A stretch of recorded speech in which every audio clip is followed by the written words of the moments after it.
लसूण,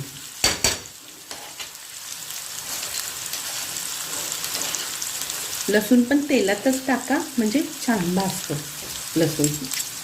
आता आपण कांदा एक 5 मिनिट भाजून घेऊया. भाजल्यानंतर दाखवते.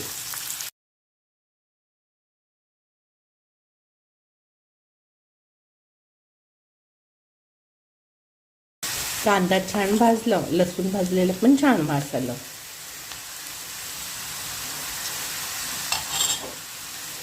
कांदा पात,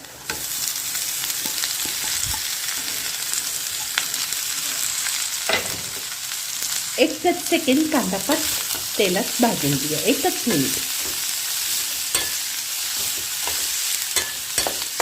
कांदा पात तेलात भाजून घ्या. भाजी छान लागते.